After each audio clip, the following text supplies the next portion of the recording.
Hello, and welcome to what is very likely to be both the most quirky and the most obscure book I have read this year of 2025.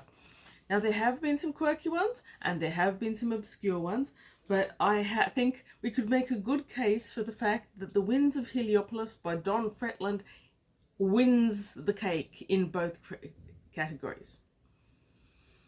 Okay, who is Don Fretland, you ask? And I have no answer for you.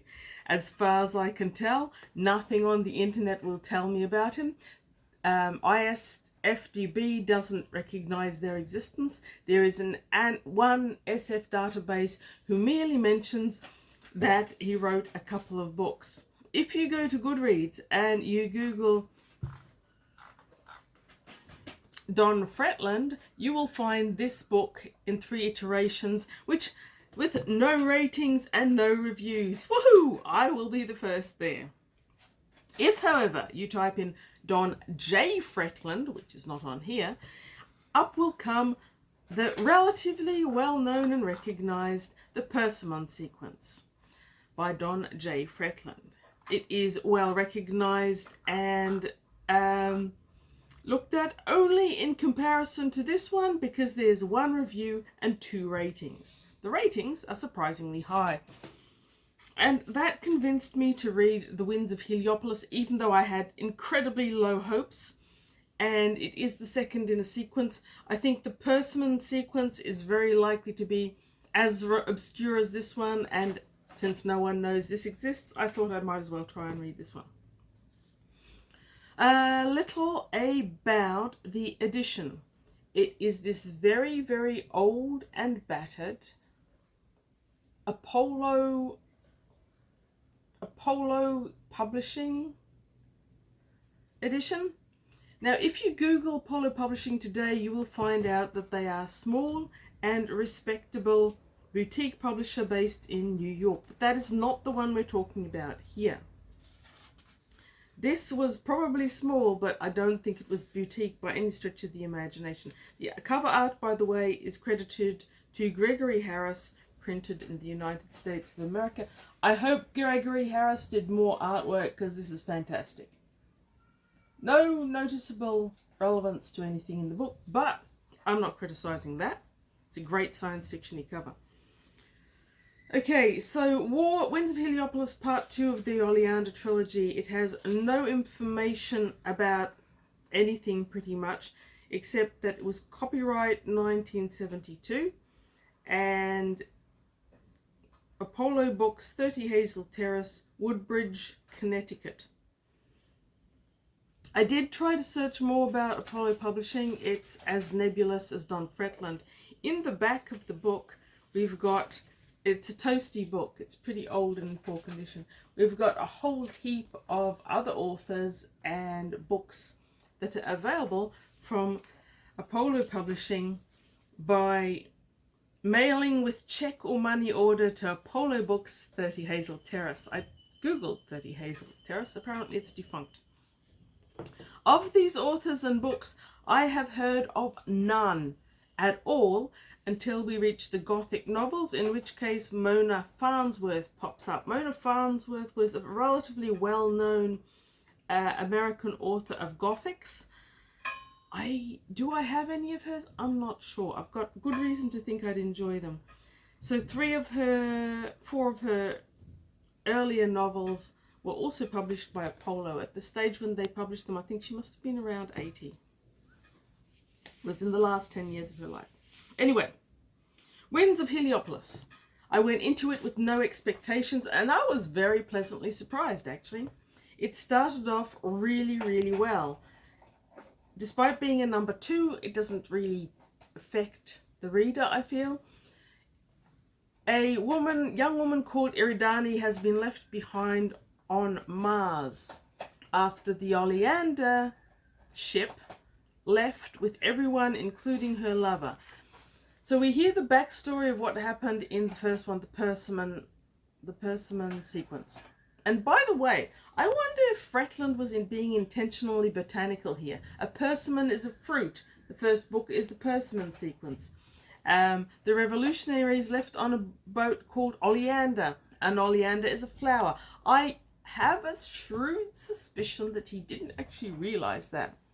Both Persimmon and Oleander seem to be named after people. And yeah, I don't know. But I don't know anything about Don Fretland. If you do, let me know. And even more so, tell me how you know, because it's fascinating. Okay, so Earth went semi-ballistic, and Fretland has got all sorts of theories about how societal collapse and too much information or too much education or too much of a sense of, I don't know. Something happened socially. Apparently it happened in the first book, and according to the review on Goodreads, this is a really, really quirky book. It is... where does that review? The review has been posted by someone called The World Maker, but they only have 2 reviews, and I don't think they're gonna answer. They gave it 4 out of 5 stars, but they started by saying, to start, let me say that this book is utterly, extraordinarily bizarre. This one has its bizarre moments, but it starts off as good, solid science fiction. So in the Persimmion Sequence, apparently the world entered final days, apocalyptic level, and at the end, you've got a small rebel community who saw it coming, and they apparently bombed the Earth into non-existence. Unrepentantly, board this round generation ship sort of thing, and fly off to the stars. Now, at the point when they leave, Eridani stays behind on Mars. Mars has been semi-colonized. There was a base there. It was used for mining. And she's disheartened, disillusioned with the rebels, and she decides to stay behind. At the time when she does that, she doesn't realize she's pregnant. And the first part of the book is she establishes, she's a poet, she establishes her life on Mars, she's doing her thing, she realizes she's pregnant, she gives birth to 2 twins, a boy and a girl. She names the boy Jesse after her lover who left with the Oleander, regretfully, but he did. And so this early part is about how she establishes on Mars with her children, Jessie and Segum, or whatever she's called. So you've got this Adam and Eve sequence happening there, and if you're sensitive to incest, it goes there. It goes there in a big way. So Adam and Eve, who did they mate with? Well, let's not get into that religion. But in this book, they mate with each other. Furthermore, Eridani has given them a strange religion based on ancient Egyptian mythology and Sol, Helios as the god. It's weird and it is bizarre. And she tells her son he has to mate with her so that they'll establish humanity. Okay, so she has 2 boys. She has a boy and a girl, but the girl dies in birthing, and so does she. So she's out of the picture. Her son is reared at the same time as Sehan, S-E-E something or other, I don't know, and Jesse's son. So the 2 of them raise up, and one of them ends up being the good child and the bad child, or the intelligent child and the non-intelligent, I don't know. So you've also got this slightly Cain and Abel thing that comes into the picture. So it's all about them living on Mars, incredibly low temperatures, incredibly low oxygen. Their water needs to be filtered because all the water that's flowing on the surface of Mars, natively flowing on the surface of Mars, is acidic. Pretty much the only organic growing matter is a kind of moss that they use for fuel and for sometimes making parchment and for eating and all sorts of other stuff. And that first part is really pretty good pulpy science fiction. If you can get on board with the slightly controversial breeding capacity and this whole strange repopulation of Mars obsession that Eridani has given her children, and the very, very odd Egyptian-inspired mythology, then yeah, Winds of Heliopolis, while feeling decidedly 70s, is a lot of fun, and I enjoyed it. Now, that takes us up to page 85. And when we end there, there's been some uncovering of a geological formation. Maybe it was a meteorite or a volcano or something. And the two Martians who go to it find this metal head sending out darting rays, and thus it spoke, "Universal be praised, I am Nomos." And we end there, and we hop aside to a different part of the story. In terms of the writing, it's also pretty good. It's not bad at all. There's an element of the "oh my son" type of intonation in the first bits of it, and it can be a bit didactic at times, I would say, and the backstory isn't info dumped on you. It's pretty organic, and there's a fair amount of decent science happening. Overall, pretty good. We then skip across from page 86, we then skip across to the Oleander, this round generation ship that left. It's been going now for several generations, hundreds of internal years, but their science is so advanced that they basically replace organs as much as they want, including the human brain. And so while there is some death, there's still quite a lot of people on the ship when they enter the Cygni system. What they're looking for is an Earth 2, in the expectation, one hopes, that they don't explode it like they did the Earth. So the remnants of humankind searching for Cygni. So that when they get to Cygni, they send down 8 exploration parties onto the 2 planets that may be capable of supporting life. And there's some fascinating stuff about molecules and their absorption of light. There is a lot of science in this one. It reads like, not as much bioscience, but there's some. There's a bit of astronomy, there's a bit of engineering, there's a little bit of nuclear information. It's as if whoever Fretland was, he actually knew quite a lot of science and was interested in the sciences.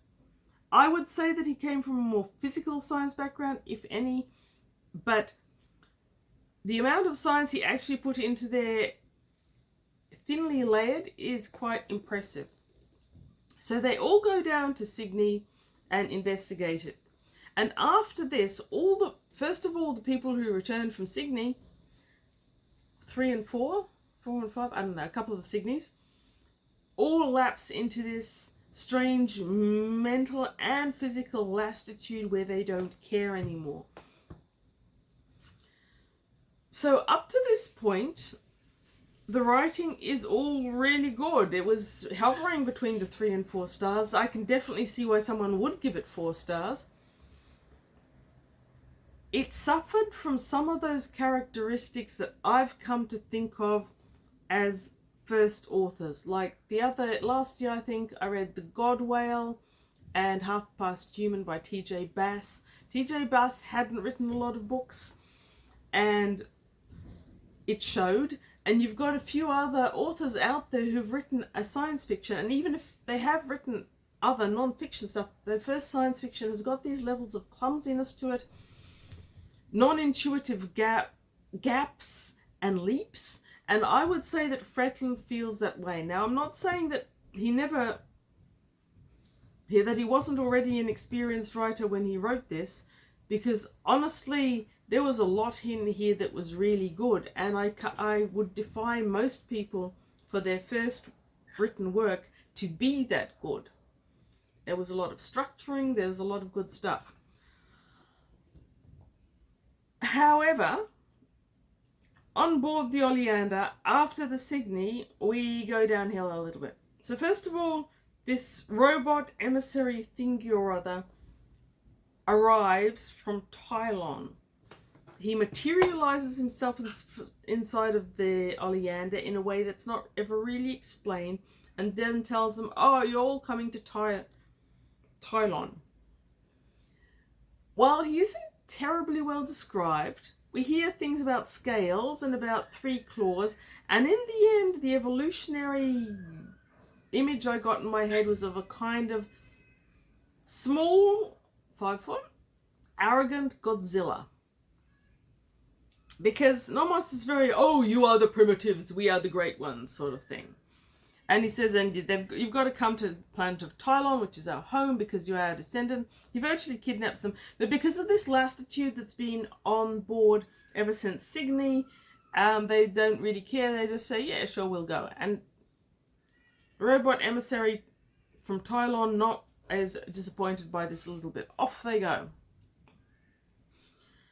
Now, once we get to Tylon, this is where the writing really, really hit the docks for me. You've got this embarrassingly messianic attitude of all humans came from Tylon. We went to Earth 7,000 years ago. We are the origin of all your mythology and all your backstory. So you've got a character called Nimrod, which is an Old Testament character who's a healer, not a hunter. You've got someone or other, the Chaldean. You've got all these people marching around claiming that humanity is their descendants. And they look like Godzillas, so people are a little bit doubtful of that. But the lizard people have got this telepathy, so whenever any one of the 6 people who comes down, they're from Oleander, thinks, I don't believe this. They go, oh, you don't believe us, and yet we are so powerful. It hurt a bit. Oh, yes. One thing I forgot to mention about telepathy is the Martian children, we are told right from the start that the twins have this kind of telepathy between them, only then Fretland does nothing with the telepathy until later, when occasionally it pops up like this Deus Ex Machina when you can't explain things any other way. I didn't love it, but I've seen worse uses of telepathy. Hello. Come on, little dinosaur. Come and say hello to your fans. You have a fan club out there. Hello. Hello. Anyway, there we are on Tylon, and we're getting the whole messianic, we are so great. And I will have to admit that this is where there was some skim reading. There was some skim reading in my reading experience at this portion of the whole thing. If you were around and reading in the 70s, or if you're around reading a bit later but reading a lot of books from the 70s, you'll be aware of the Von Daniken's Chariots of the Gods and all that sort of stuff, and you're probably or possibly also aware of Lobsang Rampa, who was a British plumber who claimed to be a reincarnation of a Tibetan monk. I feel like that generation was very influential in the thinking of Fretland. One of the things that the Von Danikens did is they grabbed every single bit of mythology, from the pyramids to the Wessex man to things found in South America. They chucked it all into a huge pot, they stirred it around, they added a shake of aliens, and then they presented you with these books. Whereas Lobsang Rampa was very, oh my son, I bring you the wisdom of the ages. And the Tylon Godzillas, lizard men, feel a bit like that. Okay. But I was getting through it and I wasn't doing too badly. And then, of course, we have the surprise, the 5 or 6 of the Martian repopulation of mankind are there as well, brought there by Nomos, who is actually the robot, whatever, who brought the people from the Oleander. So you've got all these things coming together. That last part on Tylenol or Tylondell or whatever it is was really, really long. And it was anguishingly bad. But it got worse. It really did. So the Martians are there and the humans are there, and I've got a bird who's very angry about something, but I don't know what. And what happens next is we've got Shana is a young woman from Mars, and she's been shown a flower garden. Oh, I forgot to tell you. The early Martian part, there was a lot of sex. And it was a bit cringe, and it wasn't too graphic, so that shouldn't put you off. But Fretland really liked writing about sex. And here we are in Tylon, and we see we're told that all of the Tylons, they're in decline. They're all men except for 2 females who are too old to breed, and so they're definitely going to die out. And humans from the Oleander and the Mars are going to be the inheritors, or whatever. I don't know. And they gave them these history scrolls to read that tell them all the history, and it sounded very dull and very superficial. So Shana or something, who's one of the Martian girls, is walking in this flower garden. She's gathering flowers, and next thing you know, the flowers transform into this one Tylon who's been trying to have sex for a while, including with one of the remaining females, only she's too old to do it. And he's on top of her. And he looks kind of like a 5 to 7 foot Godzilla. And yeah. This sequence should have been destined for the Playboy magazine, which did publish a lot of science fiction. Only it wasn't well written enough. Playboy would never have accepted it. It was bad, but again, not terribly graphic, unless you include. No, I won't even mention. If you want to know, ask. But no, you don't want to know. Don't ask. So because we've got this telepathy that bubbles up whenever there's no other Deus Ex Machina, Shana, whatever her name, communicates to Jesse, who is her father? Might be her father. And they all come rushing in to save her from being essayed by a Godzilla who smells of green goo. And this is where we have this completely batshite crazy sequence. Things are firing everywhere. Godzilla ends up dead. It's somehow the humans' fault. Everything is the humans' fault. The males of Tylol really want to kill them, but this god thing, the prime mover, the PM, the god of all gods, Yahweh, whatever, says that they shouldn't be, so they're sent back to their ship. It being Shana, whatever's fault that Monster Godzilla wanted to rape her in the flower garden. Ick. Ick, ick. Anyhow, that last part on Tylol is, from start to finish, a little bit hysteric and quite crazy, and the mashup of Egyptian gods and every other gods, including Gilgamesh. I resent Gilgamesh being conscripted. That's one of my favourite creation myths.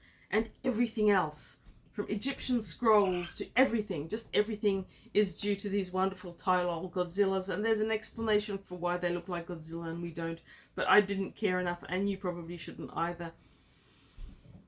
So, one of the hints that happened earlier on that I was going to be getting this 70s, we are so enlightened that we're going to accept every mythology from everywhere and mash it together, was on page 92, when there's actually a really nice quote from the Rubaiyat, which was very much, at the time of writing in the 70s, very popular. And with my parents' generation, the Rubaiyat and a few of those other ones were completely, and the Kama Sutra and all of those were the new and improved way of thinking in the Western world.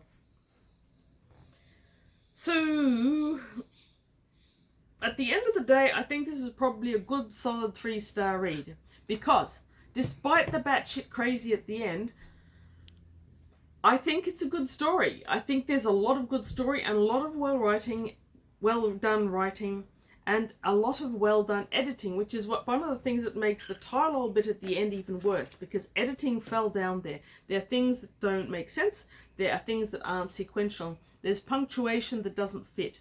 I feel like Fretland was writing this and he was in a crazy hurry to finish the last bit. So the first 2 distinctly different sections on Mars and on the Oleander were fine, but that last Tylonol bit, yeah, downhill fast. And in pursuit of that notion is the fact that this is meant to be the second of a trilogy. So the last bit of the book, as I said, it's a bit toasty and it's falling apart. I'll read you this last bit. The mission of Oleander was coalescing into a pure, sensitive essence in which subject and object, past and present, part or whole, near and far, relative and absolute, were no longer indistinguishable, and that in that the rise of man had begun. Because there's this God principle PM, not Prime Minister, post-mortal, I don't know. That is the one of all gods, and they're off to hunt for him, which would have been the content of the final book, the Oleander Solution. Now, like I said, it's nearly impossible to find anything about Fretland or Apollo or this trilogy online. The one person who has written about it, the World Maker, if you're the World Maker on Goodreads and you are reading, I want information, please give me information. He claims that the third one was never written. It certainly doesn't seem to be on Goodreads. So, do I miss it? Well, if it's going to be more batshit crazy, Tylor planet, world, genetically modified, eternal God principle, no, I won't miss it. But I would definitely read the Persimmion Sequence if it ever came my way, because the first part of the book was really good and I liked it. And overall quite well written. So that was the book that I read this year that had 0 reviews and 0 ads on Goodreads. You're welcome. If you find it, I think you probably should read it. You don't really need to have read the Persimmion Sequence first. It's too random and self-explanatory for it to matter. If you do come across the Persimmion Sequence though, it might well be worth reading. Based on this, I'd say it is. Thank you for watching. Read good books.